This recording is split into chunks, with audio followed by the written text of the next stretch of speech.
Baik, Assalamualaikum warahmatullahi wabarakatuh. Alhamdulillah, wassalatu wassalamu ala rasulillah. Segala puji dan puja kehadirat Allah subhanahu wa ta'ala. Juga salawat dan taslim kepada Nabi besar Muhammad sallallahu alaihi wasallam. Ya.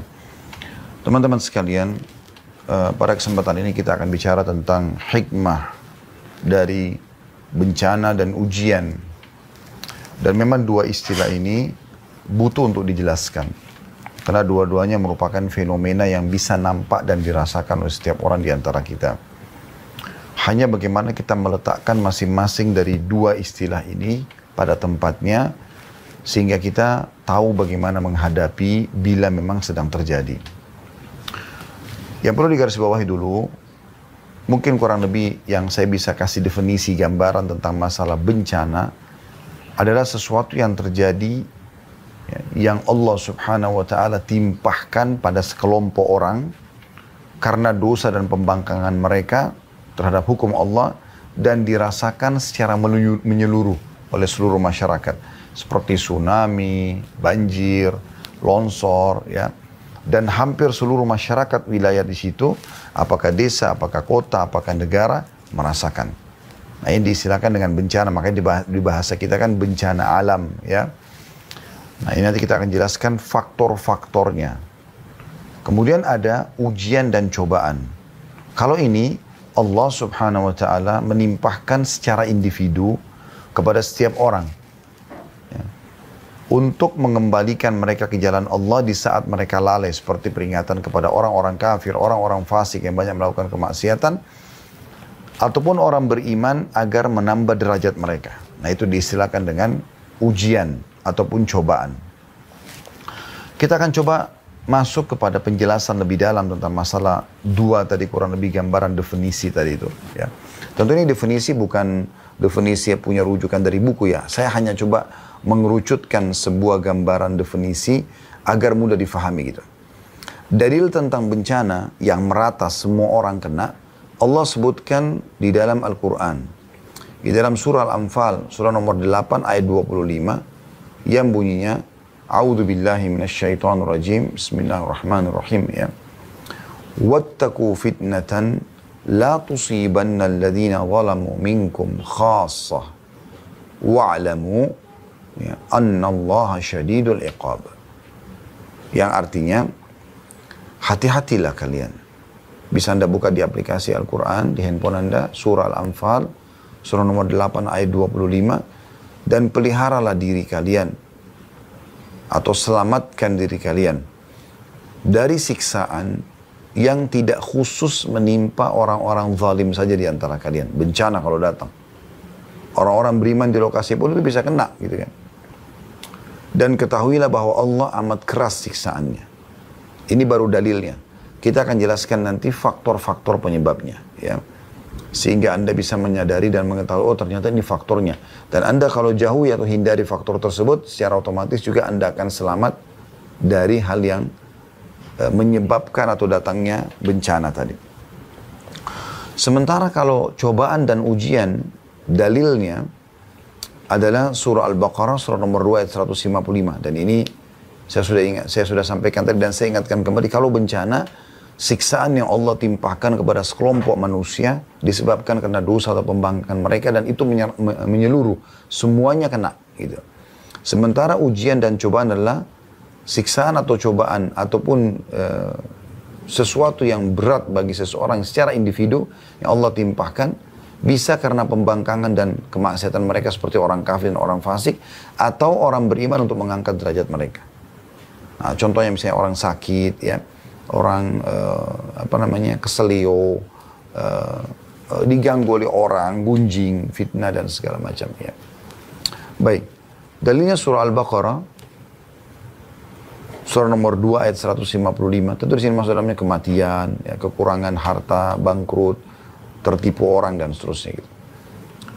Bunyinya a'udzubillahi minasyaitonir rajim, Al-Baqarah 155, wa lanabluwannakum bisyai'in minal khaufi wal ju'i wa naqsin minal amwali wal anfusi wath thamarat wa basyiris sabirin. Kami pasti, kata Allah, kami pasti akan memberikan cobaan kepada kalian secara individu, semua orang beriman atau orang kafir, Dengan sedikit ketakutan, kekhawatiran yang ada, ya. Kelaparan, kekurangan harta dan jiwa, juga buah-buahan. Dan beritakanlah kabar gembira kepada orang-orang yang sabar. Ya, jadi akan diuji oleh Allah SWT. Kita akan rasakan lapar, kita akan rasakan ya, kekurangan harta, apakah ditipu orang, apakah kita belum mendapatkan pekerjaan, atau dan seterusnya. Ya. Dan juga hasil panen tidak selamanya pasti maksimal. Pasti akan ada kekurangan-kekurangan yang terjadi. Ya. Maka sampaikan berita gembira kepada orang-orang yang sabar. Jadi kita sudah sampaikan kurang lebih tentang gambaran definisi bencana yang akan menimpa seluruh orang di satu wilayah karena pembangkangan dan dosa mereka kepada Allah. Sementara ujian datangnya kepada individual. Ya. Perlu kita tadaburi dulu sebelum lebih dalam kita bahas faktor-faktor penyebab daripada bencana dan juga cobaan ya, individual tadi. Coba kita tadaburi ayat ini. Karena ini sebenarnya pondasi dasarnya. Terutama masalah bencana ya. Karena kalau kita dengar bencana teman-teman sekalian, longsor, tsunami, gempa, semua orang pasti ketakutan dan merasa ini sesuatu yang tidak diinginkan terjadi. Ya, berbeda mungkin dengan kalau ujian individual seperti misalnya lapar, haus. Mungkin cuma dia saja yang rasakan. Dan ada juga orang mungkin dia masih menikmati keadaan dia sampai Allah memberikan dia jalan keluar. Tapi kalau bencana ini susah sekali. Karena umumnya membinasakan dan menghancurkan gitu. Teman-teman sekalian, ayat Al-Quran ini perlu dirundungi surah Hud, surah nomor 11 ayat 117. Tentang pondasi dasar bencana itu. Bagaimana caranya supaya dia tidak datang, tidak terjadi. Ya. Maka perhatikan surah Hud ayat 117 yang berbunyi, A'udzu billahi minasyaitonir rajim wa ma kana rabbuka liyuhlikal qura bidzulmin wa ahluha muslihun. Dan Tuhanmu hai Muhammad sekali-kali tidak akan pernah membinasakan negeri-negeri secara zalim. Gak mungkin terjadi tsunami, bencana alam ya. Apapun itu sifatnya atau namanya, tidak mungkin terjadi ya, tiba-tiba tanpa sebab. Allah gak akan berbuat zalim. Dan Tuhanmu hai Muhammad sekali-kali tidak akan pernah membinasakan negeri-negeri secara zalim. Sedangkan penduduknya berbuat kebaikan. Mereka jujur, mereka amanah, mereka bersedekah, mereka bakti sama orang tua. Mereka menjenguk orang sakit, mereka menjauhi sifat-sifat buruk seperti bohong, menipu. Nggak mungkin negeri mereka itu, kota mereka dihancurkan oleh Allah. Itu nggak mungkin. Berarti pemahaman, ya, lawan daripada pemahaman dari ayat ini adalah kalau orang berbuat zalim, berbuat kemaksiatan dan itu merata, maka secara otomatis Allah akan datangkan bencana tadi. Kemudian dalam surah Al-Qasas surah nomor 28 ayat 59 juga Allah Subhanahu wa taala berfirman, A'udzu billahi minasyaitonir rajim wa ma kana rabbuka muhlikal qura hatta yab'atha fi ummiha rasulan yatlu 'alaihim ayatina wa ma kunna muhlikil qura illa wa ahluha zalimun. Yang artinya, dan tidak ada Tuhan dan tidak mungkin Tuhanmu hai Muhammad membinasakan kota-kota, negeri-negeri, desa-desa sebelum dia Allah mengutus di ibu kota itu seorang rasul yang membacakan ayat-ayat kami kepada mereka. Kalau masa dulu ada masa-masa nabi, masa kenabian, nabi-nabi diutus. Kalau mereka nolak, maka seperti kaum Nabi Lut, kaum Nabi Nuh, kaumnya Nabi Ibrahim ya yang di Babilonia, kaumnya Nabi Musa, Fir'aun dan pengikutnya. Ya. Setelah mereka nolak, baru kemudian mereka dibinasakan. Atau kalau sekarang sudah tidak lagi rasul, berarti akan datang para ulama-ulama, da'i-da'i, penyampaian-penyampaian tentang agama Islam ini kepada penduduk setempat. Ya. Jadi Tuhanmu hai Muhammad tidak akan membinasakan kota-kota, negeri-negeri, desa-desa sebelum dia mengutus di kota itu seorang rasul yang membacakan ayat-ayat kami kepada mereka. Dan tidak pernah pula kami membinasakan kota-kota kecuali penduduknya dalam keadaan melakukan kezaliman atau kemaksiatan. Jadi itu poinnya. Makanya Ali bin Abi Thalib radhiyallahu anhu mengatakan, saya heran dengan satu kaum bisa binasa sementara Allah sudah memberikan kepada mereka solusinya. Menyampaikan. Sebab binasa adalah kemaksiatan dan solusinya adalah istighfar. Tapi mereka tidak mau beristighfar, mereka tidak kembali kepada Allah SWT. Mereka anggap itu adalah hal yang boleh, malah dilegalkan, malah rame-rame melakukannya. Ya. Rame-rame berzina, rame-rame riba, rame-rame menipu, rame-rame. Maka akan merata juga siksaan yang datang. Dalam surah Asy-Syu'ara, surah nomor 26 ayat 208, Allah juga berfirman, A'udzu billahi minasyaitonir rajim, wa ma ahlakna min qaryatin illa laha mundirun. Dan kami tidak akan pernah membinasakan satu negeri melainkan sesudah ada bagi mereka yang memberi peringatan. Ada orang ingatkan, tidak boleh ini haram, tidak boleh ini haram. Tapi diacuhkan, nggak dipedulikan para dai, para ulama yang datang itu. Kalau di zaman masa Nabi-Nabi, masa Nabi-Nabi, kalau di masa mereka masih hidup, maka Nabi-Nabi yang memperingatkan. Kalau zaman kita sekarang ada para ulama, para dai yang menyampaikan, tapi tidak diingatkan, malah dianggap remeh. Dan disitulah Allah SWT akan mendatangkan hukuman kepada wilayah tersebut. Dan kalau hukuman Allah sudah datang, tidak akan pernah ada yang bisa mengelak. Anda bisa lihat, berapa kali terjadi di Indonesia kan, di beberapa kota.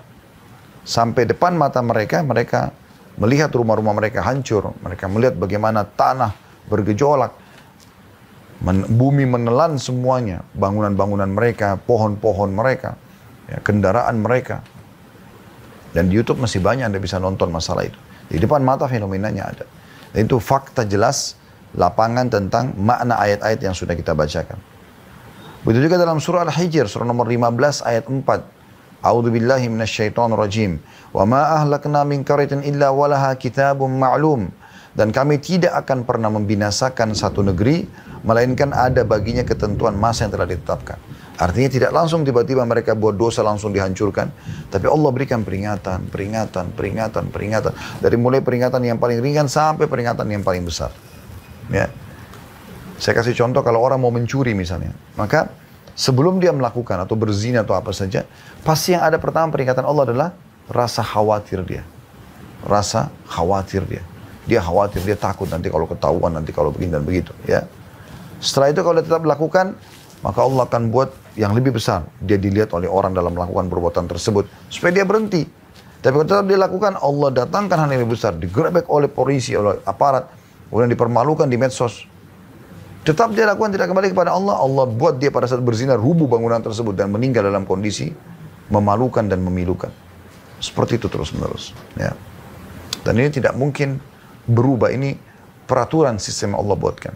Anda kalau menjadi orang yang baik-baik di muka bumi ini, beriman kepada Allah, menjalankan perintah Allah, Anda akan seperti para nabi dan para pengikutnya. Mereka akan selamat dan mereka akan bahagia. Walaupun diolok-olok, dihina oleh para orang-orang yang tidak beriman. Dan Anda kalau memilih jalan-jalan seperti orang-orang yang telah dihukum oleh Allah, Anda akan sama dengan mereka. Fir'aun, Haman, Qarun, kemudian Namrud, dan banyak yang lainnya yang sudah Allah binasakan. Dan cerita mereka dikekalkan dalam Al-Quran. Ini semua akan sama jalurnya. Orang yang sholat, yang puasa akan sama jalurnya. Mereka akan bahagia, mereka akan menerima hasilnya, dan mereka juga akan husnul khatimah. Namanya juga akan harum. Orang yang mencuri, menipu, zina, sama. Akhirnya sama. Sama. Binasa, tabrakan, memilukan, dan segala macam hal. Ya. Jadi Anda tinggal tentukan, pilih jalan yang mana gitu. Baik, kita akan masuk sekarang teman-teman sekalian ke faktor-faktor atau sebab-sebab daripada bencana. Kita masih bicara masalah bencana, nanti kita akan bicara masalah ujian. Ya. Jadi sesuatu yang besar yang datang, ini memang penting sekali untuk disinggung. Gitu. Yang pertama yang merupakan faktor utama terjadinya ya, bencana ini adalah penolakan terhadap rasul-rasul. Atau penolakan terhadap ajaran Allah Subhanahu wa Ta'ala. Ada orang, dia menolak ajaran Allah atau syariat Allah Subhanahu wa Ta'ala, tapi dia memang sebenarnya mau melakukan, cuman mungkin belum sekarang gitu. Tapi ada orang enggak, dia benci, lalu kemudian dia buat sebuah makar, bagaimana caranya supaya ini enggak ada lagi. Dakwah itu enggak ada, Islam enggak disebarkan. Ditutuplah masjid, ditutuplah sekolah-sekolah, dibakarlah buku-buku. Nah ini sudah menantang. Gitu. Allah Subhanahu wa Ta'ala akan turun tangan kalau dalam masalah-masalah seperti ini. Ya. Sudah banyak contohnya kita dengarkan bagaimana ayat Al-Quran menjelaskan masalah dalam surah Yunus, surah nomor 10 ayat 13. A'udzu billahi minasyaitonir rajim. walaqad ahlaknal quruna min qablikum lamma zalamu ja'atuhum rusuluhum bil bayyinati wa ma kanu liyu'minu kadzalika najzil qaumal mujrimin. Yang artinya, sesungguhnya kami telah membinasakan umat-umat sebelum kalian. Banyak orang sudah Allah binasakan. Namrud, Anda tinggal ketik peninggalan Namrud di Babilonia akan kelihatan. Istana-istana mereka. Istananya, patung-patungnya, peninggalan kerajaannya. Fir'aun di Mesir, Anda bisa lihat bagaimana peninggalan mereka. Bahkan jasadnya pun masih ada. Kemudian juga, ya, banyak yang lain peninggalan kaum Nabi Syuaib ya, di Madian, atau dikenal dengan wilayah Nabi Syuaib. Kemudian juga ada Madain Saleh yang ada di Saudi 4 jam dari kota Madinah, tempatnya Nabi Saleh, kaum Thamud ya.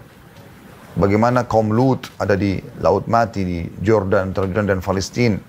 Jadi ada peninggalan-peninggalan mereka. Kita bisa nampak depan mata gitu. Allah sudah mengatakan, dan kami telah membinasakan umat-umat sebelum kalian. Ketika mereka berbuat kezaliman, apa sih kezaliman mereka yang Allah maksudkan? Allah katakan, padahal rasul-rasul mereka telah datang kepada mereka dengan membawa keterangan-keterangan yang nyata. Ya. Tapi mereka sekali-kali tidak hendak beriman. Mereka tidak mau menerima itu. Ini garis keras, ini. Intinya menolak agama Allah sebenarnya. Jadi, beda tentu kasusnya orang yang belum bisa mengamalkan, karena dia butuh proses, dengan orang yang sama sekali memang tidak mau mengamalkan. Ya. Jadi akan datang bencana itu. Tetapi mereka sekali-kali tidak mau beriman. Demikianlah kami memberi pembalasan kepada orang-orang yang berbuat dosa. Jadi yang masalahnya adalah kezaliman yang Allah maksudkan, menolak para rasul, menolak syariat Allah yang telah dibawa oleh para rasul. Dan tentu penyambung lidahnya para rasul adalah para ulama, para dai ya. Mereka nggak mau belajar, mereka nggak mau tahu.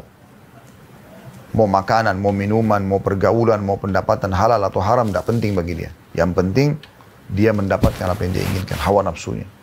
Dan sesuai dengan agama Allah SWT. Maka ini tentu menjadi penyebab ya.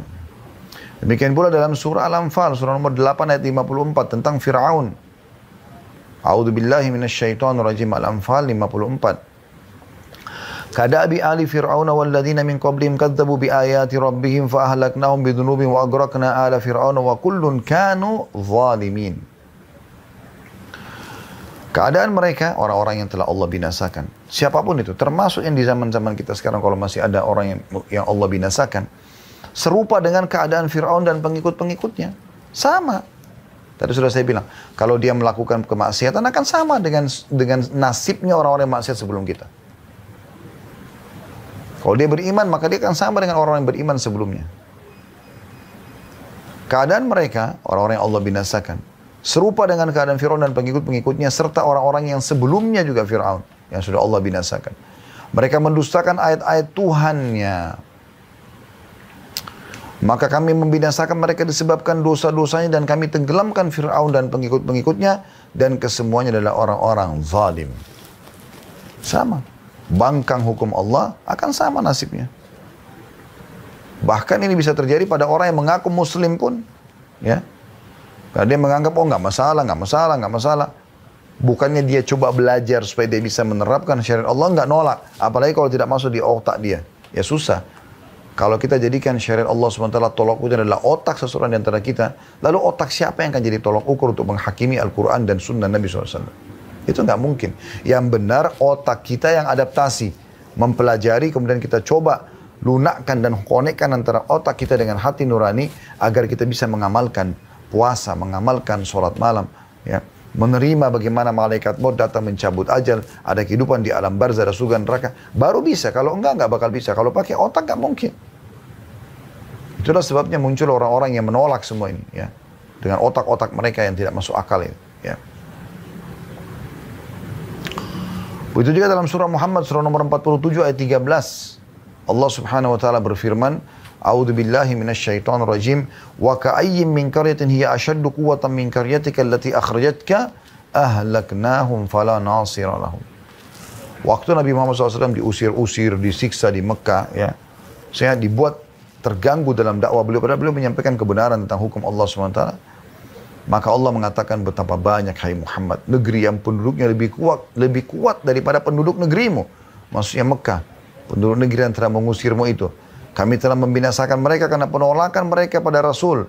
Maka tidak seorang penolong pun pada mereka. Dan ini hampir terjadi teman-teman sekalian di Mekah. Waktu Nabi SAW berdakwah, lebih dari 10 tahun Nabi SAW berdakwah di Mekah. Ya. Ditolak dakwanya. Yang beriman hanya 153 orang. Itu pun ya 83 orang hijrah ke Ethiopia, cuma 70 orang yang tinggal bersama Nabi SAW di Mekah. Itu bukan waktu yang sedikit, 10 tahun lebih berdakwah. Tapi cuma sekian yang beriman gitu. Ya. Maka teman-teman sekalian, ya, Nabi SAW coba keluar, cari lokasi dakwah yang baru. Maka beliau menuju ke kota Taif. Kurang lebih antara 70 sampai 80 kilo dari kota Mekah. Dan kalau Anda pernah dengar Nabi SAW pernah disusui oleh Halimah Sa'diyah, suku Sa'diyah itu ada di kota Taif kurang lebih. Sekitar Taif gitu ya. Dan sampai sekarang Anda bisa kunjungi kota Taif kalau Anda lagi umrah. Misalnya kalau Allah buka satu waktu lagi insya Allah umrah, Anda bisa mengunjungi kota Taif. Kota yang cukup bagus, indah, ada di atas gunung gitu ya. Dan udaranya cukup dingin gitu. Yang jelas teman-teman sekalian, Allah Subhanahu wa Ta'ala mengutus Nabi Muhammad SAW karena di Mekah ditolak, menuju ke sana, diizinkan, pergilah ke sana. Nabi SAW jalan kaki, sampai sana ditolak juga dakwanya, bukan cuma ditolak gitu. Ya. Orang-orang pemimpin kota Taif mengajak masyarakatnya untuk melempari Nabi SAW. Jadi setiap kali Nabi angkat kakinya satu dilempari, diturunkan sudah sakit nih, dan bukan 1-2 orang yang melempari, hampir satu kota Taif. Ya. Dan pada saat turun sudah kesakitan, yang satu diangkat karena orang melangkah kan harus mengangkat kaki. Yang satu lagi dilempar. Berdarah-darah, keringatan, ditolak dakwah Nabi SAW. Di Mekah ditolak, di Taif ditolak. Coba kita bayangkan kalau kita di posisi Nabi SAW pada saat itu. Islam masih belum dikenal. Bukan kayak sekarang. Al-Quran masih baru berapa ayat yang turun. Gitu. Ya. Maka yang terjadi teman-teman sekalian, Nabi SAW keluar dari pintu gerbang dalam kondisi memang betul-betul sedih ya. Dan beliau terus jalan sampai berada di bawah sebuah pohon, istirahat sejenak. Nah waktu beliau istirahat sejenak teman-teman sekalian, tiba-tiba Jibril datang alaihissalam. Kemudian Jibril ya, mengatakan, hai Muhammad, sesungguhnya sekarang bersamaku ini malaikat khusus yang mengatur semua gunung di muka bumi. Dia yang bertanggung jawab. Hancurin, pindahin, segala macam. Maka kami sudah melihat ini. Seakan-akan Jibril mengatakan, kami sudah melihat ini bagaimana Mekah dan Taif menolak. Kalau kau mau perintahkan apa saja sama dia. Kalau kau mau perintahkan dia agar menyatukan antara gunung Taif dan Mekah ini, yang digabungkan, hancur semua dua kota ini. Dan dakwamu akan tersebar. Tetap Islam akan diterima. Mereka nolak, mereka akan hancur. Atau pilihannya, kau bersabar hai Muhammad dan dakwamu akan tersebar. Maka karena hati ya, nurani Nabi SAW yang sangat lembut, penuh kasih sayang dan mendahulukan agar umat manusia ini mendapatkan hidayah, bukan cuma kehancuran dari Allah SWT atau bukan spontanitas kehancuran, maka Nabi SAW mengatakan tidak. Aku berharap ya agar Allah mengeluarkan dari keturunan mereka orang-orang yang beriman kepada Allah. Lahir dari Al-As bin Wa'il, Amr bin As, seorang pejuang Islam, bahkan yang membawa Islam ke Afrika. Ya. Terkenal dengan kecerdasannya. Lahir dari Al-Walid, Khalid bin Walid. Ya. Dan lahir dari banyak tokoh-tokoh Mekah seperti Abu Jahal, Ikrimah bin Abi Jahal radhiyallahu anhu ajma'in. Jadi sahabat dari orang pejuang Islam. Dari kota Taif keluar Abdurrahman ibn Sakhar atau Abu Hurairah radhiyallahu anhu.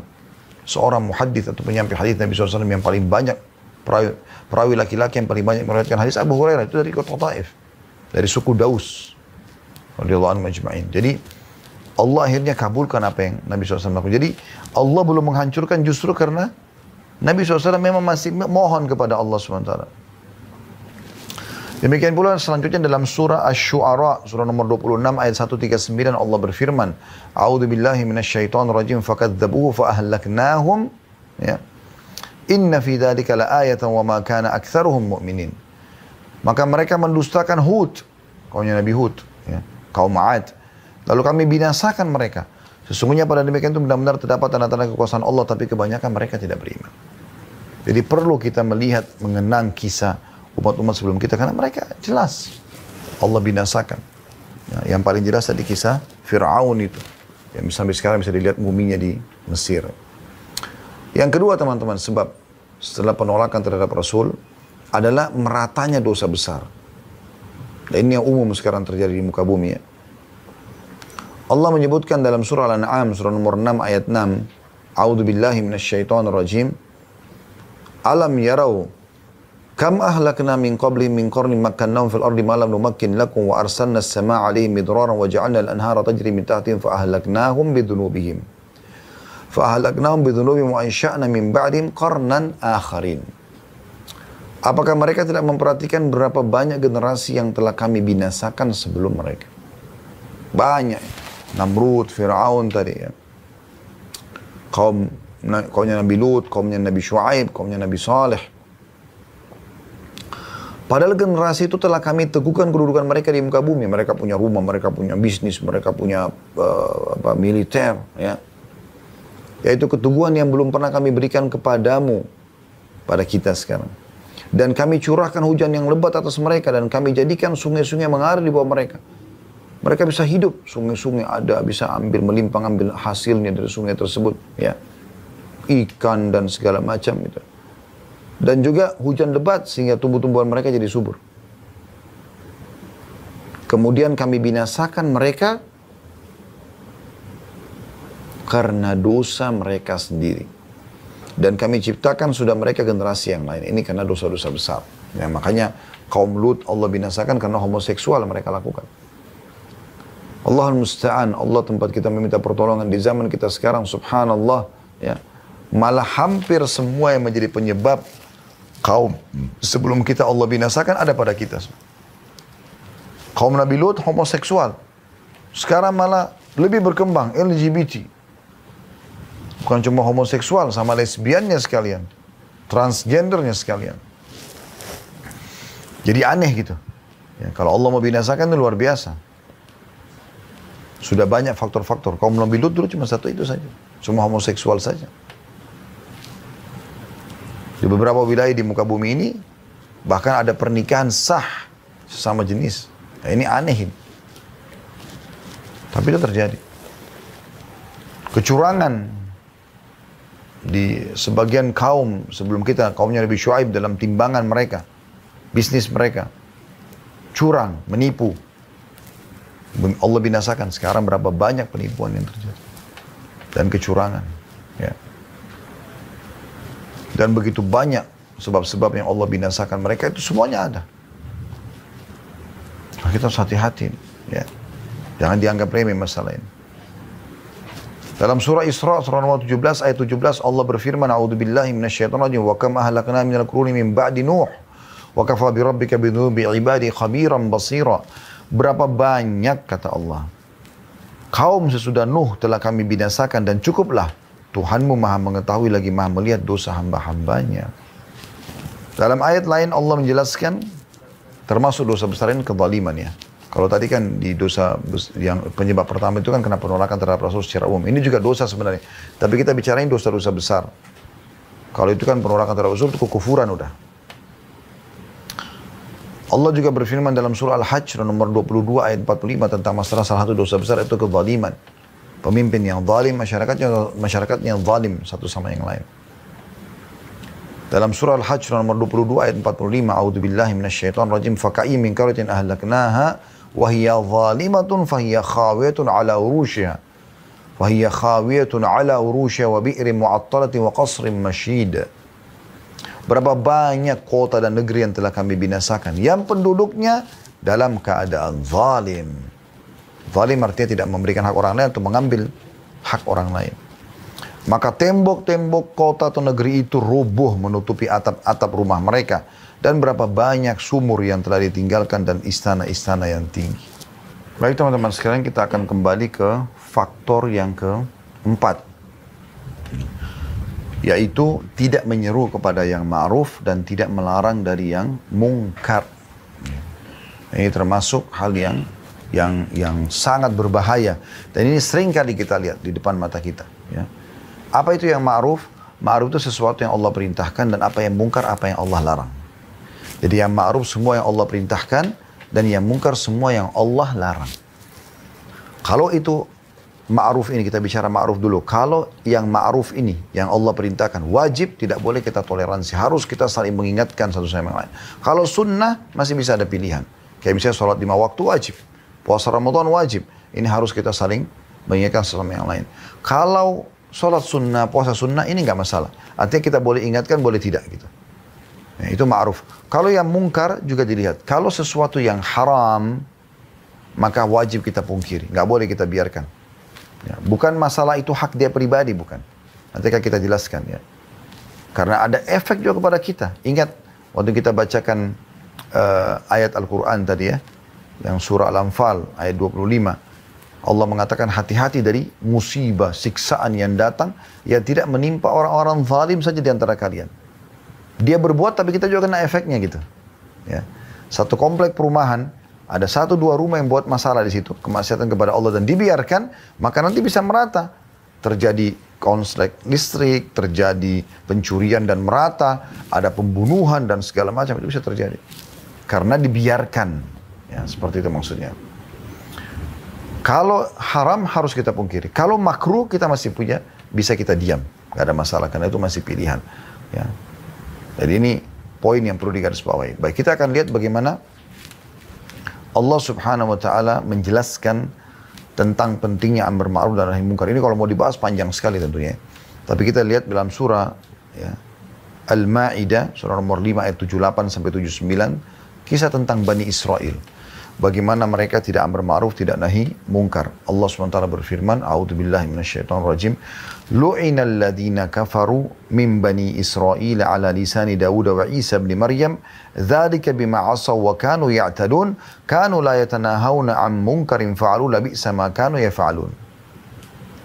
Telah dilaknati orang-orang kafir dari Bani Israel dengan lisan Daud dan Isa putra Maryam.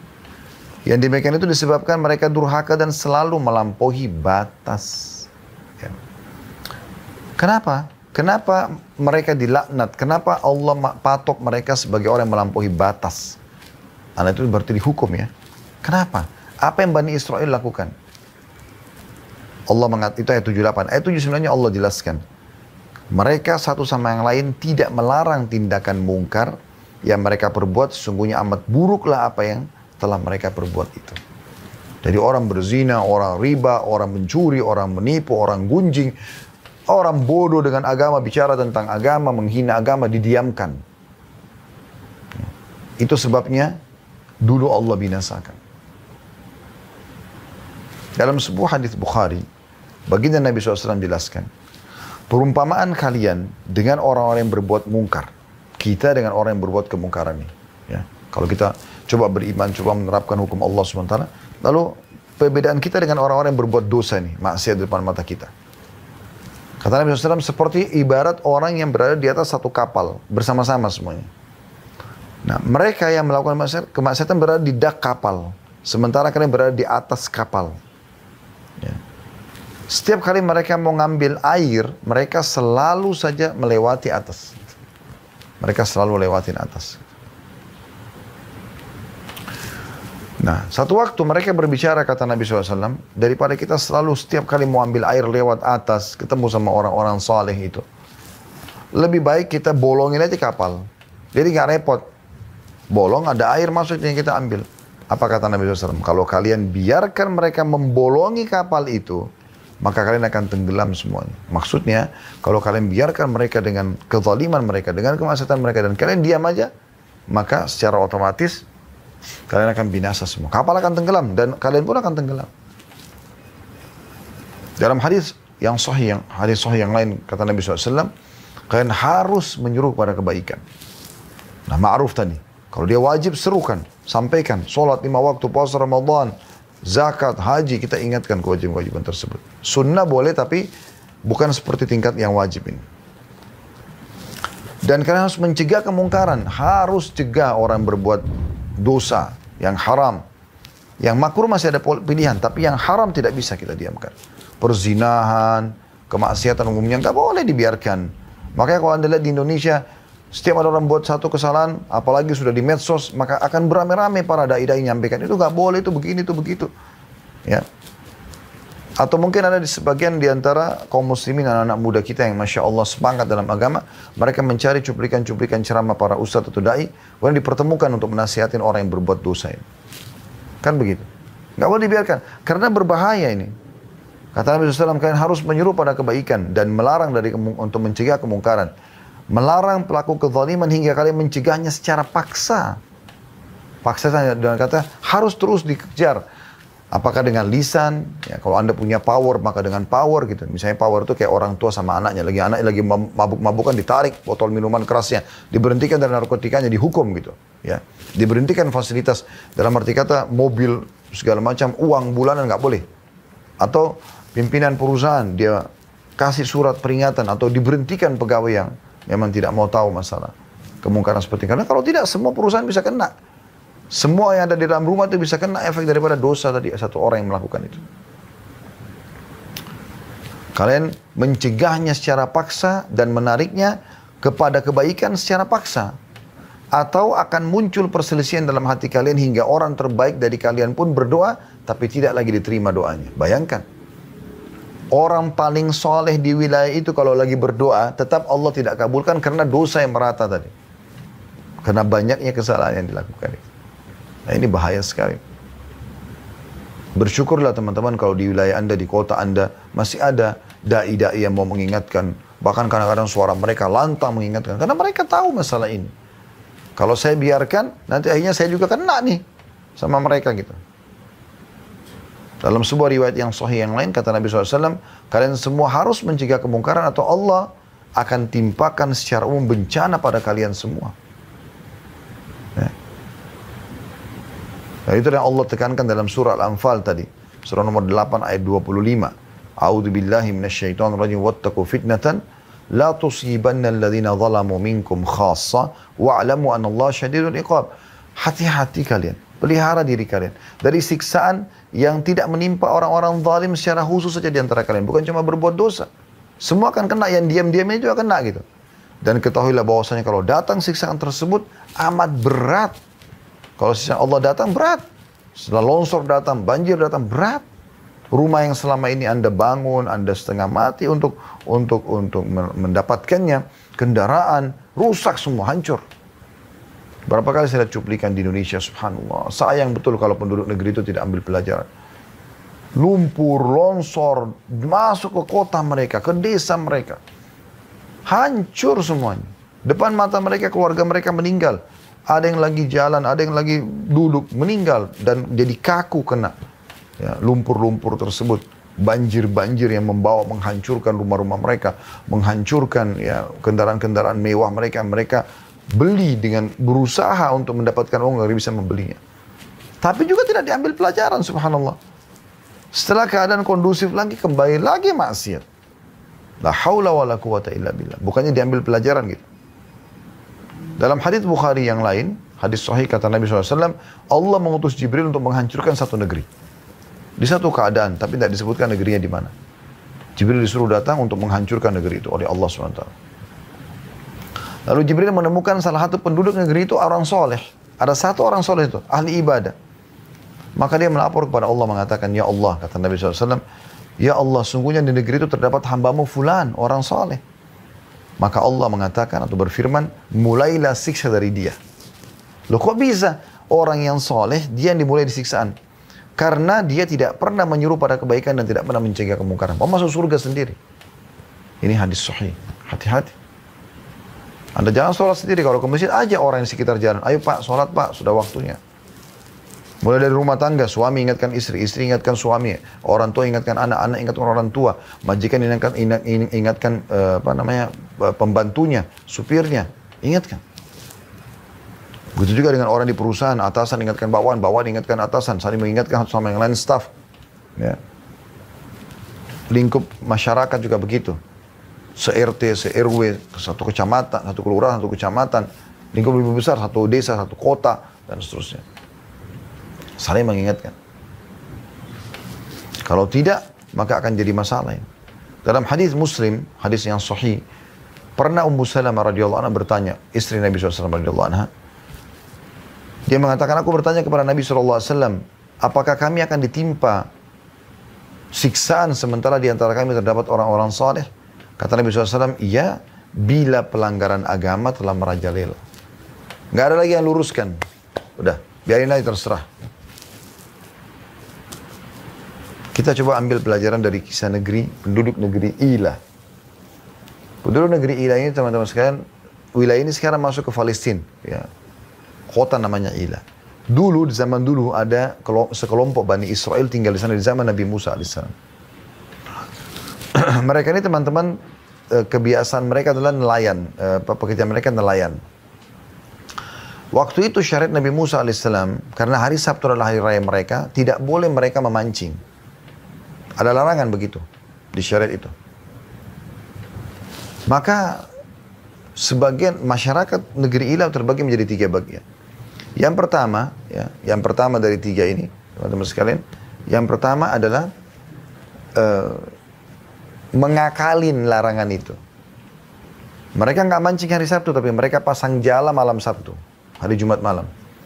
Mereka biarkan ikan masuk di hari Sabtu, hari Ahad mereka panen. Mereka bilang kita nggak mancing kok hari Sabtu, tapi mereka mau ngakalin larangan Allah SWT. Kelompok yang kedua, yang melarang ini. Nggak boleh, nggak boleh, ini nggak boleh. Ini ingatkan ini, amar ma'ruf nahi munkar. Kelompok yang ketiga, ini orang-orang beriman juga. Tapi mereka bukan bergabung sama kelompok kedua untuk melarang kelompok pertama berbuat dosa tadi. Tapi malah dia atau mereka menahan kelompok kedua. Udahlah, nggak usah urus itu. Kelompok pertama, biarin aja. Allah juga akan hukum, biarin aja. Untuk apa kau nasihatin temanmu itu yang berzina? Biarin aja, nanti Allah hukum. Jadi dia bukan menasihatin yang sedang berzina, tapi dia nasihatin temannya untuk tidak usah meluruskan kemungkaran itu. Nah, ini jadi masalah. Apa yang terjadi teman-teman sekalian? Allah datangkan hukumannya. Ya. Allah kutuk mereka. Allah ubah menjadi kera dan babi pada saat itu. Selama 3 hari lalu Allah binasakan mereka. Siapa yang dibinasakan? Kelompok pertama, yang tadi memang mengakalin pancingan tersebut sudah dinasihatin sama kelompok kedua nggak mau dengar, dan kelompok ketiga yang bukannya melarang kelompok pertama tapi malah menahan kelompok kedua. Ini juga kena hukuman. Artinya kalau Anda mau tidak kena bencana segala macam, Anda harus amar ma'ruf nahi munkar. Kalau bencana akan datang di wilayah itu kan Anda sudah coba luruskan, mereka tidak mau dengar, maka Allah punya cara menyelamatkan Anda nantinya. Seperti kasus Nabi Lut, Nabi Shu'aib, Nabi Saleh, Nabi Ibrahim, Nabi Musa alaihissalatu wassalam. Ya Allah selamatkan, Allah keluarkan pada saat bencana akan datang. Allah gambarkan tentang penduduk negeri Ila ini dalam surah Al-A'raf. Anda bisa lihat surah nomor 7, ayat 163 sampai 167. Bunyinya, A'udzubillahi minasyaitonirrajim, was'alhum 'anil qaryati allati kanat hadiratal bahri idh ya'duna fis sabti إذ تأتيهم حيتانهم يوم سبتهم شرعا ويوم لا يسبتون لا تأتيهم كذلك نبلوهم بما كانوا يفسقون وإذ قالت أمة منهم لما تعظون قوما الله مهلكهم أو معذبهم عذابا شديدا قالوا معذرة إلى ربكم ولعلهم يتقون فلما نسوا ما ذكروا به أنجينا الذين ينهون عن السوء وأخذنا الذين ظلموا بعذاب بئيس بما كانوا يفسقون فَلَمَّا عَتَوْا عَمَّا نُهُوا عَنْهُ قُلْنَا لَهُمْ كُونُوا قِرَدَةً خَاسِئِينَ وَإِذْ تَأَذَّنَ رَبُّكُمْ لَا يَبْعَثَنَّ عَلَيْهِمْ إِلَى يَوْمِ الْقِيَامَةِ مَنْ يَسُومُهُمْ سُوءَ الْعَذَابِ إِنَّ رَبَّكَ لَسَرِيعُ الْعِقَابِ وَإِنَّهُ لَغَفُورٌ رَحِيمٌ. Ayat 163-nya. Allah mengatakan agar Nabi Muhammad SAW menanyakan kasus penduduk negeri Ila kepada orang-orang Yahudi di Madinah. Mereka tidak mau beriman. Baik, alasan mereka menolak kenapa? Ini bukan Nabi. Baik. Ada satu kisah dari Bani Israel penduduk negeri Ila, tidak semua orang tahu. Nabi ini tahu nih. Allah SWT perintahkan Nabi Muhammad SAW ceritakan pada mereka. Kata Allah, tanyakan kepada mereka, hai Muhammad. Tanyakan kepada mereka, hai Muhammad. Tentang penduduk negeri, ya, yang pernah dihuni oleh Bani Israel, yang terletak di dekat laut, pinggir pantai. Ketika mereka melanggar aturan hari Sabtu, nggak boleh mancing, tapi mereka akalin hari malam Sabtu pasang jala, hari Ahad mereka panen. Di waktu datang kepada mereka ikan-ikan yang berada di sekitar mereka terapung-apung di permukaan air. Dan di hari-hari yang bukan Sabtu, ikan-ikan itu tidak datang kepada mereka. Demikianlah kami mencoba mereka disebabkan karena mereka berbuat fasik. Jadi awalnya beberapa individu mau mengakalin dengan cara tadi memasang jala malam Sabtu, mereka biarin jalannya sampai hari Ahad pagi baru mereka panen gitu. Diingatkan oleh kelompok yang amar ma'ruf nahi munkar, mereka tidak mau dengar. Lalu Allah datangkan ujian lebih berat buat mereka. Yaitu di hari Sabtu mereka nggak usah pergi keluar pakai perahu mereka, ikan-ikan sudah datang ngapung-ngapung, tinggal mereka pegang pakai tangan mereka sebagai ujian. Sehingga mereka makin melanggar. Itu 163. 164-nya kata Allah, dan ingatlah ketika satu umat di antara mereka berkata, mengapa kamu menasihati kaum yang Allah akan binasakan mereka dan mengadab mereka dengan adab yang amat keras. Jadi kelompok pertama berbuat dosa tadi, melanggar, mancing hari Sabtu. Kelompok kedua menasihatin. Ya Allah ingatkan di sini, ingat kelompok yang ketiga. Mereka datang kepada kelompok kedua mengatakan, mengapa kamu mau menasihatin satu kaum, kelompok pertama, yang Allah akan binasakan mereka. Biarkan aja mereka zina, biarkan aja. Biarkan aja mereka mancing melanggar. Kalau kita sekarang biarkan aja mereka zina, mabuk, ke karaoke, diskotik, biarin aja. Nanti mereka juga akan dihukum sama Allah. Nggak bisa, karena yang mereka lakukan itu berefek juga pada kita gitu. Nah. Maka para kelompok kedua yang melarang kelompok ketiga, kelompok pertama tadi, ya, menjawab, agar kami punya alasan di depan Tuhan kami. Kalau kami sudah ingatkan ya Allah, di hari kiamat Allah akan tanya, kau berdakwah nggak? Kau sampaikan nggak? Gitu. Agar kami lepas tanggung jawab depan Allah di kiamat. Kami nggak dihukum sama Allah. Dan siapa tahu mereka bertakwa. Siapa tahu mereka dapat hidayah. Gitu kan. 165-nya. Maka tak kala mereka melupakan apa yang diperingatkan kepada mereka. Nggak mau dengar. Kelompok pertama nggak mau dengar. Kelompok ketiga juga, bukannya bergabung sama kelompok kedua setelah dengar alasan tadi, mereka tetap aja, udahlah nggak usah gitu. Maka tak kala mereka melupakan apa yang diperingatkan kepada mereka, kami selamatkan orang-orang yang melarang dari perbuatan jahat, kelompok kedua. Dan kami timpakan kepada orang-orang zalim siksaan yang keras, kelompok pertama sama yang ketiga. Disebabkan mereka berbuat fasik. Ya. Jadi, tidak melarang orang mungkar pun kena nanti bersama dengan orang yang berbuat mungkar itu. Karena dianggap sama mereka. 166-nya. Maka tak kala mereka bersikap sombong terhadap apa yang dilarang, mereka mengerjakannya. Sudahlah, nggak usah urus saya, terserah. Saya mau zina, saya mau mabuk, saya mau narkotika, terserah. Maka kami katakan kepada mereka, jadilah kera yang hina. 167-nya Allah mengatakan, dan ingatlah atau pelajarilah. Ketika Tuhan mau memberitahukan bahwa sungguhnya dia akan mengirim kepada mereka orang-orang Yahudi itu. Karena ini kan orang-orang dari Bani Israel, orang Yahudi. Sampai hari kiamat nanti orang-orang yang akan menimpakan kepada mereka azab yang seburuk-buruknya. Sesungguhnya Tuhanmu amat cepat siksanya dan sesungguhnya dia adalah maha pengampun lagi maha penyayang. Karena secara umum mereka memang umumnya tidak mau. Kalau yang tidak sukai, walaupun Allah perintahkan mereka tinggalkan. Yang mereka sukai walaupun Allah larang mereka tetap lakukan. Dan ini bukti nyata tentang masalah datangnya siksa-siksa yang besar. Jadi kalau Anda hindari 4 faktor ini insya Allah. Ya. Nah itu tentang masalah jangan pungkiri para rasul. Sekarang penyambung lidahnya para ulama diingatkan terima. Yang kedua, jangan biarkan dosa besar merata. Tinggalkan itu. Mulai dari kita dan orang-orang sekitar. Jangan ada kezaliman dan selalu amar ma'ruf nahi munkar. Maka tidak akan ada bencana, pasti. Kembali kepada surah Hud, surah nomor 11 ayat 117 tadi. Sekarang kita masuk teman-teman yang kedua, masalah ujian individual yang datang. Ini sebabnya bisa kena dosa. Kata Nabi SAW dalam hadis yang diriwayatkan Imam Ahmad, terdapat dosa-dosa yang tidak dapat dibersihkan dengan istighfar.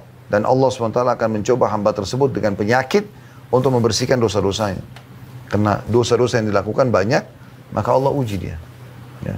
Dalam hadis riwayat Muslim yang lain, ya, tidak ada yang menimpa seorang Muslim dari capek, letih, sakit, gangguan orang, ya, sampai duri yang menusuk tubuhnya kecuali akan jadi pembersihan dosanya. Jadi memang ada dosa-dosa yang akhirnya Allah datangkan cobaan untuk membersihkan itu kalau orang-orang beriman. Kalau orang-orang fasik, ya, Allah jadikan sebagai peringatan kepada mereka. Kalau Anda sudah beriman, Anda sudah coba beramal soleh, Anda tetap sakit, Anda tetap ada gangguan orang, itu untuk menambah derajat Anda di surga. Makanya pernah terjadi setelah Abu Bakar dan Umar radhiyallahu anhu meninggal, mulai datang kelompok-kelompok ya Syiah yang dibentuk oleh Abdullah bin Saba, seorang Yahudi yang pura-pura masuk Islam. Dan Allah al-Musta'an sampai sekarang tersebar kemana-mana pemahaman dia. Semoga Allah selamatkan diri kita, keluarga kita dan negara kita terutama, dan negara-negara muslimin dari pemahaman Syiah ini. Itu bahaya sekali gitu. Pendirinya saja orang Yahudi gitu. Maka pada saat itu mereka mencaci maki Abu Bakar sama Umar. Ditanya kepada Ummul Mukminin Aisyah radhiyallahu anha, "Wahai Ummul Mukminin, bagaimana pendapat Anda dengan orang yang mencela Abu Bakar sama Umar padahal mereka sudah lewat, sudah meninggal?" Apa kata Ummul Mukminin Aisyah radhiyallahu anha? "Saya tidak melihat kecuali Allah ingin menambahkan pahala buat mereka setelah meninggal mereka." Allah datangkan itu. Nah, ada orang-orang yang melakukan dosa ya, secara individual, kalau orang-orang fasik ya, supaya mereka kembali. Atau orang kafir supaya mereka sadar gitu. Dan itu dianggap kelalaian. Karena ada orang subhanallah dia buat dosa nih, kita ingatkan jangan akhi, jangan ukhti, ya langsung dia terima. Ada juga orang tidak. Memang dia tunggu datang cobaan tersebut. Nanti dia sakit, nanti dia masalah baru dia mau sadar. Di Riyadh ada satu anak muda. Dia udah 5 tahun ya, di gip kakinya ya. Patah dengan tabrakan mobil gitu. Ada seorang syekh. Ini ijtihad dari beliau. Beliau seringkali izin kepada kepala rumah sakit yang ada di Riyadh.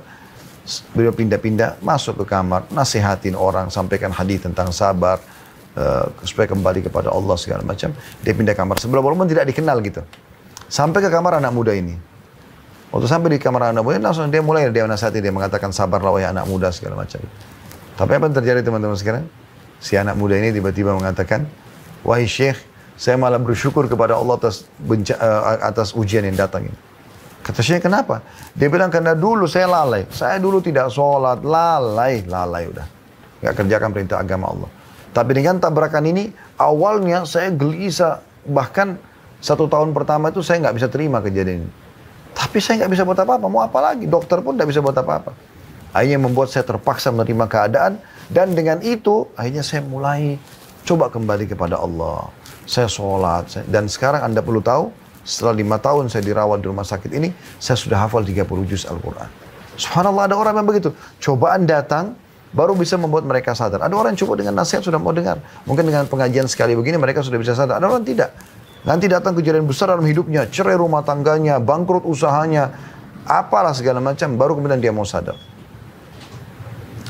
Allah menyebutkan dalam surah An-Nahl, surah nomor 16 ayat 107 dan 108, A'udzu billahi minasyaitonir rajim. Dzalika bi annahum mustahabbul hayatad dunya 'alal akhirati wa anna Allah la yahdil qaumal kafirin. Yang menyebabkan datangnya cobaan-cobaan ini kepada ahli orang yang berbuat dosa, orang-orang kafirin, karena mereka mencintai kehidupan dunia ini berlebihan, lebih daripada akhirat. Mereka tidak mau tahu masalah akhir. Dan bahwasanya Allah tidak memberi petunjuk kepada kaum yang kafir. Itu 108, 107, 108-nya adalah ulaika alladziina taba'allahu ala qulubihim wa sam'ihim wa absarihim wa ulaika humul ghafilun. Mereka adalah orang-orang yang hati, pendengaran dan penglihatan mereka telah Allah kunci mati. Dan mereka itu adalah orang-orang yang lalai. Itu disebabkan karena masalah itu. Ya. Jadi ini kalau orang-orang fasik. Beda kalau orang beriman. Kalau orang beriman beda. Orang beriman kalau Anda sudah jaga sholat, Anda sudah jaga pendapatan Anda sudah coba. Tapi masih ada juga cobaan-cobaan datang. Bisa pembersihan dosa masa lalu Anda kalau ada. Atau memang sekarang Allah ingin angkat derajat Anda. Karena dalam hadis riwayat Muslim dikatakan, ya, kita sudah selesaikan tadi orang fasik sama orang kafir supaya peringatan bagi mereka agar mereka kembali ke jalan Allah. Kalau orang ya mukmin agar mereka lebih dekat lagi dengan Allah SWT dan Allah angkat derajat mereka, karena dengan cobaan datang kita bisa menangis kepada Allah, kita bisa lebih hati-hati. Orang kalau datang cobaan subhanallah mungkin pintu-pintu dosa sangat kecil, tertutup sekali. Orang lagi sakit, lagi ada musibah apa, diajak dosa kita nggak mau, karena dosa itu umumnya orang lakukan di masa dia lalai gitu ya. Kata Nabi SAW, kalau Allah mencintai seorang hamba, Allah akan uji dia. Maksudnya orang beriman. Ujiannya datang kepada dia untuk membersihkan dosa masa lalu, atau memang untuk mengangkat derajat dia. Mungkin ada derajat di surga, dia nggak bisa dapatkan kecuali 100 tahun sholat malam, 100 tahun puasa, 100 tahun baca Quran. Tapi umur dia cuma 60 tahun. Allah ingin dia sampai ke sana. Bagaimana Allah kasih dia penyakit 10 tahun? Ya, dia harus selalu minum obat dan berobat misalnya. Dalam hadis riwayat Ahmad, kata Nabi SAW, bila Allah mencintai seorang hamba, ya, karena imannya, maka Allah akan mengujinya. Karena ujian ini akan memangkas hidup seorang mukmin di atas ketaatan. Maksudnya dari kemaksiatan, dia akan terus di atas ketaatan. Karena kalau ada musibah, kayak orang lumpuh, orang sakit, dia orang beriman, dia akan lebih fokus beribadah. Tambah tertutup pintu kemaksiatan. Jadi dia memangkas hidupnya, umurnya, agar selalu ada dalam ketaatan. Jadi tidak ada kemaksiatan lagi gitu. Ada ayat Al-Quran yang perlu kita renungi teman-teman. Sekarang kita tadabburi, yaitu surah Al-Ankabut ya. Saya harap teman-teman buka di aplikasi Al-Qurannya ini. Surah nomor 29 ayat 1 sampai ayat 7. Jadi ini sekaligus menjawab ayat ini tentunya selain dari bahasan kita. Orang-orang yang berpikir, kenapa orang berbuat dosa masih aja dikasih rezeki sama Allah ya. Misalnya. Allah jelaskan, perhatikan baik-baik. Ayat 1 sampai ayat 7. A'udzubillahi minasyaitonirrajim, surah Al-Ankabut, surah nomor 29. Alif Lam Mim, hasiban nasu yutraku an yaqulu amanna wa hum la yuftanun. Alif Lam Mim. Huruf-huruf awal potongan dalam Al-Quran yang Allah lebih tahu maknanya atau nama lain surah itu. Apakah manusia mengira bahwasanya mereka akan dibiarkan begitu saja? Makan, minum, tidur. Sementara, dan mereka mengatakan kami beriman, sedang mereka tidak diuji. Jadi bukan berarti orang sudah beriman, sudah lurus, sudah tidak diuji. Tidak, Allah akan uji untuk melihat keimanannya. Sabar gak dia? Karena kan kita sebagaimana nikmat disuruh syukuri supaya bertambah, ya, juga cobaan kita bersabar. Ya, ini harus berimbang. Seperti dua sayap dalam kehidupan yang tidak boleh terpisah satu sama yang lain. Lalu Allah katakan, وَلَقَدْ فَتَنَّا الَّذِينَ مِنْ قَبْلِهِمْ فَلَا يَعْلَمَنَّ اللَّهُ الَّذِينَ صَدَقُوا وَلَا يَعْلَمَنَّ الْكَاذِبِينَ. Dan sungguhnya kami telah menguji orang-orang sebelum mereka. Orang-orang beriman juga diberikan ujian. Nabi SAW diuji, para sahabat diuji gitu kan. Bukan berarti karena mereka punya dosa. Maka sungguhnya Allah akan mengetahui orang-orang yang benar dengan keimanannya, bisa menerima cobaan tersebut dengan bersabar, sebagaimana mereka bisa bersyukur kalau ada nikmat gitu. Dan sungguhnya dia mengetahui, Allah mengetahui orang-orang yang dusta. Dari situ Allah bisa tahu orang ini jujur atau dusta dalam keimanannya. Di ayat 4-nya Allah mengatakan am hasibal ladzina ya'maluna sayyiati ay yasbikuna sa'a ma yahkumun. Apakah orang-orang yang mengerjakan dosa itu mengira bahwasanya mereka akan luput dari azab kami? Enggak ada dosa yang tidak dihukum sama Allah SWT. Amat buruk apa yang mereka tetapkan itu. Enggak mungkin. Lalu Ustaz, saya lihat kok ada orang yang berbuat dosa tapi tidak dihukum sama Allah. Belum. Dan Anda tidak tahu apa hukuman yang ada pada diri dia. Anda tidak tahu bagaimana kegelisahan dalam hidupnya. Anda tidak tahu bagaimana rumah tangganya. Anda tidak tahu pekerjaannya. Anda tidak tahu mungkin tiba-tiba Allah datangkan kepada dia penyakit kronis yang membuat dia tidak bisa buat apa-apa lagi. Makin banyak dosa dia lakukan, maka makin berat yang akan datang kepada dia. Tapi jelas ayat 4 Al-Ankabut ini mengatakan tidak mungkin ada orang berbuat dosa lalu luput dari siksa kami. Bahkan dalam hadis yang sahih kata Nabi SAW, kalau kalian melihat nikmat melimpah pada seorang hamba sementara dia bermaksiat, ketahui itu adalah tadarruj atau tahapan siksaan dari Allah. Ayat 5-nya, man kana yarju liqa Allahi fa inna ajalallahi la'at wa huwa as-sami'ul 'alim. Barang siapa yang mengharapkan pertemuan dengan Allah, mau selamat di akhirat, mau masuk surga, maka sungguhnya waktu yang dijanjikan Allah itu pasti datang. Dan dia maha mendengar lagi maha mengetahui. Ayat 6-nya, wa man jahada fa innama yujahidu li nafsi innallaha laghaniyun 'anil 'alamin. Dan barang siapa yang berjihad, berperang jalan Allah, atau dia berusaha memaksakan diri untuk tetap dalam ketaatan, meninggalkan kemaksiatan, maka sungguhnya jihadnya itu adalah untuk dirinya sendiri. Dia yang selamat, Allah tidak butuh itu. Sesungguhnya Allah benar-benar maha kaya atau tidak memerlukan sesuatu dari semesta alam. Biar kita sholat 700 tahun, Allah tidak butuh dengan sholat kita. Allah tidak butuh dengan ibadah kita. Kita tinggalkan dosa, Allah tidak butuh. Itu untuk diri kita sendiri. Ayat 7, ayat terakhir di sini yang kita bahas adalah walladzina amanu wa 'amilus solihati lanukaffiranna 'anhum sayyi'atihim wa lanajziyannahum ahsanal ladzi kanu ya'malun. Dan orang-orang yang beriman dan beramal saleh, benar-benar akan kami hapuskan dari mereka dosa-dosa mereka, dan benar-benar akan kami berikan kepada mereka balasan yang lebih baik dari apa yang mereka kerjakan. Kita tutup teman-teman sekalian dengan hikmah daripada ujian dan cobaan. Yang pertama, penanaman sifat sabar. Ya. Jadi saya sudah bilang tadi bagaimana nikmat kita syukuri, cobaan kita sabari. Ini harus sama, harus berimbang. Nggak boleh nikmat kita syukuri, tapi cobaan kita tidak sabari, nggak boleh. Itu orang beriman harus dua-duanya sama. Jadi dia senyum pada saat nikmat ada, dia juga senyum pada saat cobaan ada. Allah sudah sebutkan tadi dalam surah Al-Baqarah 155, kami akan menguji kalian, gitu kan. Dan Allah menyebutkan, dilanjutkan ayat, saya akan kembali bacakan 155-nya. Allah bilang, A'udzubillahi minasyaitonirrajim, Al-Baqarah 155, wala nabluwannakum bisyai'im minal khawfi wal ju'i wa naqsi minal amwali wal anfusi wa thamarat basyiris sabirin. Kami pasti akan menguji kalian secara individu Dengan sedikit ketakutan, kelaparan, kekurangan harta, jiwa, dan buah-buahan, dan sampaikan berita gembira kepada orang-orang yang sabar. Ya. Allah uji itu. Kemudian teman-teman sekalian, dengan adanya cobaan kita kembali kepada Allah. Selain memang penanaman sifat sabar, juga kita kembali kepada Allah. Dan yang paling baik kita mulai dengan kalimat istirja. Inna lillahi wa inna ilahi raji'un. Kami milik Allah, kami akan kembali kepada Allah. Perhatikan Allah sebutkan di lanjutan Al-Baqarah tadi 156, 157. Tadi 155 sudah kita baca, Allah akan uji kita dengan segala macam ujian. Lalu Allah mengatakan 156-nya yang dan sampai 155-nya dan sampaikan kabar gembira kepada orang yang sabar di akhir ayat. 156 Allah katakan, alladzina idza asabathum musibatun qalu inna lillahi wa inna ilaihi raji'un. Ya. Yaitu orang-orang yang kalau ditimpa musibah mereka mengatakan kami milik Allah, kami akan kembali kepada Allah. Itu yang paling pertama diucapkan, kalimat istirja namanya. Allah katakan dalam 157-nya, ulaika alaihim salawatu min rabbihim wa rahmah wa ulaika humul muhtadun. Mereka lah orang-orang yang mendapatkan keberkahan yang sempurna dan rahmat dari Tuhan mereka, dan mereka itulah orang-orang yang mendapatkan petunjuk. Ya. Dalam sebuah hadis yang sahih kata Nabi SAW, tidaklah seorang hamba ditimpa musibah lalu mengucapkan inna lillahi wa inna ilaihi raji'un. Ya Allah kami milik inna lillahi wa inna ilaihi raji'un, kami milik Allah, kami akan kembali kepada Allah. Lalu ditambah lagi doa Allahumma ajurni. Lalu ditambah dengan doa Allahumma ajurni fi musibati wa akhlif li khaira minha. Ya Allah berikanlah aku pahala ya pada cobaan ini ya, musibah ini, dan gantikan aku yang lebih baik darinya.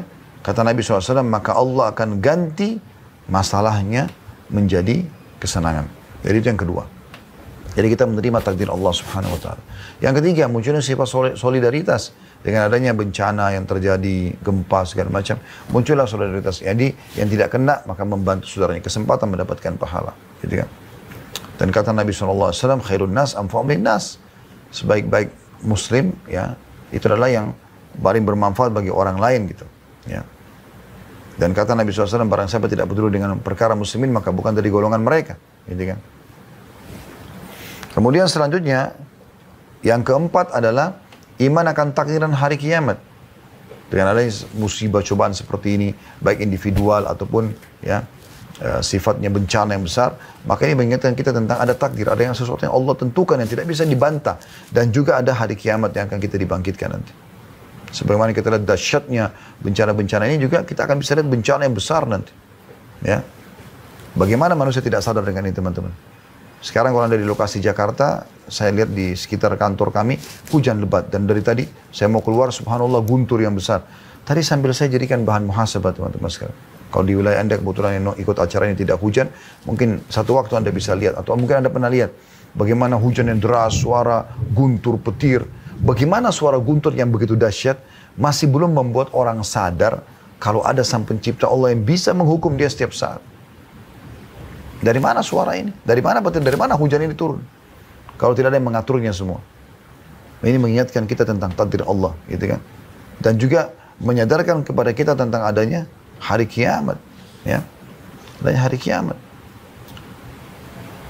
Kemudian yang kelima, teman-teman sekalian, cobaan kalau datang secara individu kepada orang beriman, ya, ini adalah bentuk cinta Allah SWT, karena Nabi SAW mengatakan sesungguhnya bila Allah mencintai seorang hamba, Allah akan mengujinya. Dalam riwayat yang lain, ya, kalau Allah mencintai seorang hamba, Allah akan katakan kepada para malaikat, tuangkan pada dia musibah-musibah tersebut atau cobaan-cobaan tersebut. Karena makin membuat dia tidak cinta dengan dunia, makin fokus kepada ibadah gitu ya. Walaupun orang beriman tentu bisa nikmat makan, minum segala macam, tapi kalau datang cobaan, datang pada hidupnya. Kemudian yang keenam, teman-teman sekalian, ya, hikmah yang bisa diambil dari ujian, dari bencana adalah dahsyatnya doa itu sendiri. Di saat itu memang luar biasa orang memohon kepada Allah. Lagi di atas kapal, dihantam oleh ombak dan kapal akan tenggelam. Bagaimana dahsyatnya orang berdoa pada saat itu.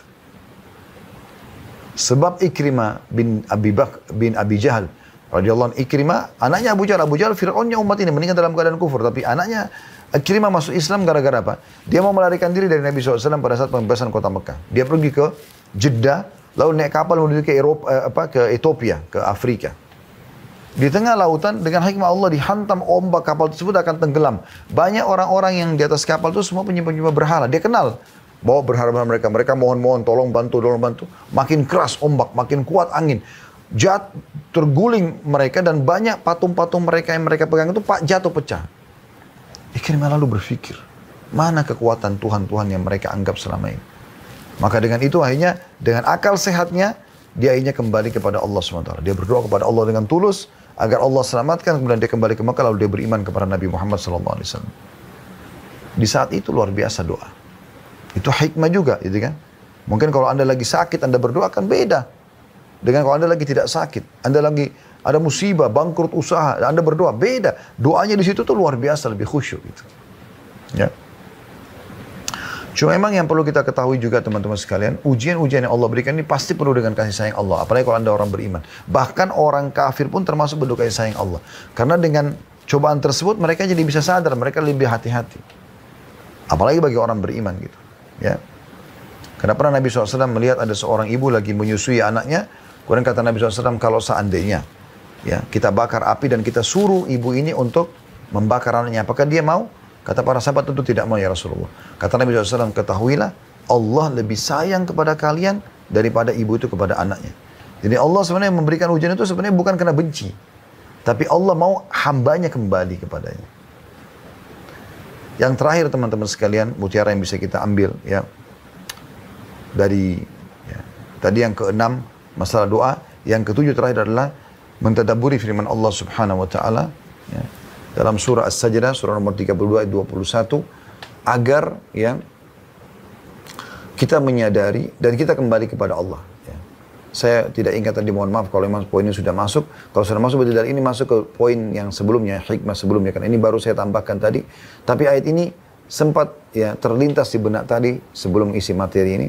Anda bisa buka surah Sajdah, surah nomor 32 ayat 21. Allah memang menggambarkan kalau semua cobaan-cobaan dan musibah, bencana yang datang ini untuk mengembalikan ke jalan Allah SWT. فَلَنُذِيقَنَّهُمْ مِنَ الْعَذَابِ الْأَدْنَى دُونَ الْعَذَابِ الْأَكْبَرِ لَعَلَّهُمْ يَرْجِعُونَ. Dan kami pasti akan memberikan mereka cobaan-cobaan di muka bumi ini agar mereka ya, menyadari dan kembali, gitu kan? Sebelum ada cobaan yang besar atau siksaan yang besar di neraka nanti di akhirat. Allahu a'lam. Ini insya Allah bahasan kita, mudah-mudahan bisa diambil pelajaran dan mudah-mudahan sudah sesuai dengan apa yang diharapkan oleh teman-teman panitia.